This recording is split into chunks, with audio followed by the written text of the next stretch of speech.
At a very odd time for WWE, Extreme Rules was a very odd pay-per-view. It had its talking points, sure, but during one of the biggest post-WrestleMania slumps on record, it didn't really do anything to change that. Now, I am sick to the back arse of being negative about all of this, and SummerSlam is just around the corner, so I am supremely confident they're going to turn this all around. It's just that they haven't yet, somehow. Title feuds are being contested with an undercurrent of comedy. Former world champions are figuratively and literally swimming in shit, and dream matches that we were looking forward to for so long have been crushed under this bloated, terminal creative malaise. But in spite of all that, it is still SummerSlam, and SummerSlam is nearly always brilliant. Plus, better yet, it wouldn't even take that much to fix it. I'll prove it for you right now. My name is Adam Cleary, and these are 5 quick fixes that will save SummerSlam. But before we begin, why not subscribe to stay notified?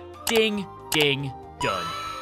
Number 5, Bayley and Sasha. Bayley and Sasha Banks, let's call it a stop-start rivalry, took a bit of a twist this week when the boss confessed her love for the hugger with such enthusiasm and vigour that it was apparently impossible to miss what WWE were implying.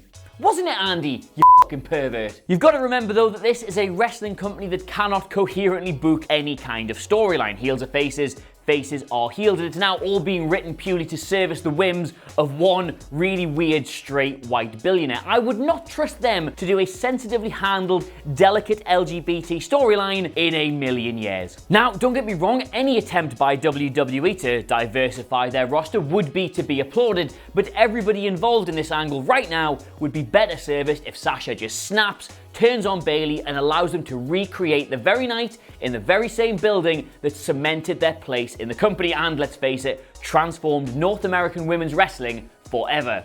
Just do that story. Number 4, Adam Cole. We've all just sort of become conditioned now to expect sterile call-ups from NXT after major WWE shows. Somebody drops their belt or their storyline finishes and we go, ah yes, the next time I'll see you will be in an underwhelming segment on the main roster. In an entirely unrelated point though, every single thing about Adam Cole screams WWE superstar. He is far better suited to being a small part of a long show than he is a major player in a critically acclaimed undercard. He might be the guy who is immune from the call-up curse. Him retaining his title at TakeOver and then still showing up at the biggest party of the summer to announce his arrival would be fresh, different, exciting, do wonders for him, the belt, and the show itself. So yes, they should do that, baby. Number 3, The Revival. Looking back on it now, Dash Wilder and Scott Dawson were always going to have an uphill battle on the main roster, but it would never have been anywhere near this bad had they not both got substantial injuries in their first year. But since The Bar dropped the Raw double straps to Braun Strowman and a literal child, the whole thing has been trapped in this comedic cul-de-sac. The whole gimmick behind the Eaters of Worlds was that they were going to literally laugh their way to the titles, and the whole push behind the B team is based on them being a complete joke. But if WWE has any sense whatsoever, this will be the show where the laughter dies. After weeks of promising to tear through Bo Dallas and Curtis Axel, this could be the moment where the Revival finally get to go as hard as their entrance music suggests. They could do as much for those belts as those belts could do for them. Make it happen. Number 2, actually have some stakes. For all that and I've got no shame in admitting this, quite enjoyed Extreme Rules, it was still an absolute nightmare of consistency and continuity. If you are one of these fans that, for whatever reason, I don't know, likes to try and cling to these loose narrative threads that are supposed to be found in wrestling stories, you probably hated that show. Why didn't Kevin Owens, having handcuffed Braun Strowman to the ring, simply escape the cage and run away from a match he didn't want to be in? Why was Daniel Bryan allowed to contest the tag team titles if Braun Strowman wasn't? Why didn't Seth Rollins simply allow Drew McIntyre to hit him in the face and win the sudden death fall by disqualification? Why am I still doing this to myself? SummerSlam will almost double Extreme Rules running time of 3 hours and 40 minutes, but it absolutely cannot expect us to sit through all that if none of the matches have consequences. If Daniel Bryan is to face The Miz, then the result must mean something given we've waited this long for their first proper match. If Angle and Corbin want control of Raw, then put the entire flagship show on the line. If Rousey can't get her hands on Bliss until SummerSlam itself, have her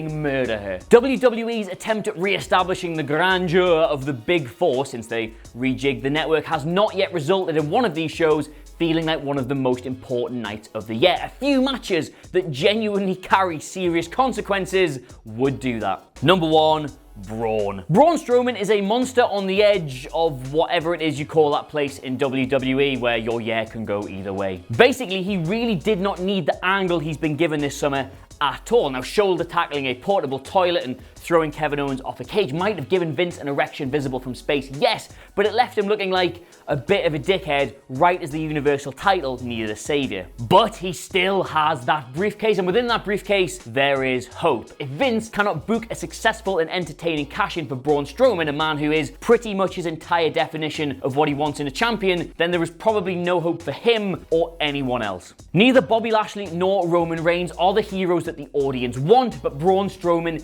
is the one they need. It looks finally like there might be some stopping Brock from both a payroll and a creative sense, and if Braun's the one to do it, it might just save the Universal title. Hopefully. But anyway, let us know what you make of all this by leaving a comment below, and don't forget to like, share, and gadoosh, there is the subscribe button. In the meantime, thank you very much for watching. I can't wait for SummerSlam. My name has been Adam Cleary. I'll see you soon.